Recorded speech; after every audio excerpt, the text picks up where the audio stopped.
Caesarean ವೇಳೆ ವೈದ್ಯರು ಮಾಡಿರುವಂತಹ ಎಡವಟ್ಟೊಂದು ಈಗ ಬೆಳಕಿಗೆ ಬರ್ತಾ ಇದೆ. ಸರ್ಜಿಕಲ್ ಬಟ್ಟೆ ಹೊಟ್ಟೆಯೊಳಗಿಟ್ಟು ಹೊಲಿಗೆ ಹಾಕಿದ್ದಾರಂತೆ ಎಡವಟ್ಟು ವೈದ್ಯ ಅನಿಲ್ ವಿರುದ್ಧ ಮಹಿಳೆಯ ಪತಿ ಗಗನ್ದೀಪ್ ದೂರನ್ನ ದಾಖಲು ಮಾಡಿದ್ದಾರೆ. ದಕ್ಷಿಣ ಕನ್ನಡ ಜಿಲ್ಲೆಯ ಪುತ್ತೂರು ತಾಲೂಕಿನ ಖಾಸಗಿ ಸಿಟಿ ಆಸ್ಪತ್ರೆಯಲ್ಲಿ ನಡೆದಿರುವಂತಹ ಎಡವಟ್ಟಿದು.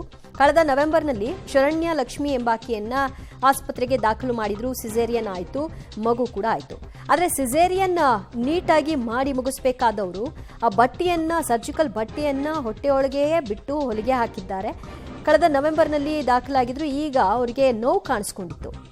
ಆ ಕೂಡಲೇ ಅವ್ರನ್ನ ಮತ್ತೆ ವಾಪಸ್ ಆಸ್ಪತ್ರೆ ಕರ್ಕೊಂಡು ಹೋಗಿದ್ರು. ಏನಾಗಿತ್ತು ಅಂತ ನೋಡೋದಕ್ಕೆ ಜನವರಿ 25ರಂದು ಪುತ್ತೂರಿನ ಖಾಸಗಿಯಲ್ಲಿ ಆಸ್ಪತ್ರೆಯಲ್ಲಿ ಈ ಮತ್ತೆ ಆಪರೇಷನ್ ಮಾಡಿದ್ದಾರೆ. 22 ದಿನಗಳ ಚಿಕಿತ್ಸೆ ಬಳಿಕ ಸಾವು ಗೆದ್ದು ಸಂತ್ರಸ್ತ ಮಹಿಳೆ ಬಂದಿದ್ದಾರೆ ಅನ್ನೋದೊಂದು ಸಮಾಧಾನಕರ ವಿಷಯ. ಆದರೆ ಈ ರೀತಿಯ ಎಡವಟ್ಟಿಗೆ ಕಾರಣವಾದಂತಹ ವೈದ್ಯನ ವಿರುದ್ಧ ದೂರನ್ನ ಕೊಟ್ಟಿದ್ದಾರೆ. ಗಗನ್ದೀಪ್ ಅಂತ ಪುತ್ತೂರಿನ ಆರ್ಯ ಗ್ರಾಮದಲ್ಲಿರುವನು. ನನ್ನ ಮನೆ ಬಂಗಾರಡ್ಕ. ನನ್ನ ಮಿಸ್ಸಸ್ಗೆ ಡೆಲಿವರಿ ಆಗಿದೆ ಸಿಸೇರಿಯನ್. 27ಗೆ ಪುತ್ತೂರು ಸಿಟಿ ಹಾಸ್ಪಿಟಲ್ ಅಲ್ಲಿ ಡೆಲಿವರಿ ಆದಂತದ್ದು. ಯಾರು ಸಿಸೇರಿಯನ್ ಮಾಡಿದ್ರು ಅಂತ ಹೇಳಿದ್ರು. Puttur city hospital doctor Anil ಅಂತ ನಾನು ಅವರಿಗೆ ಹೇಳಿದೆ.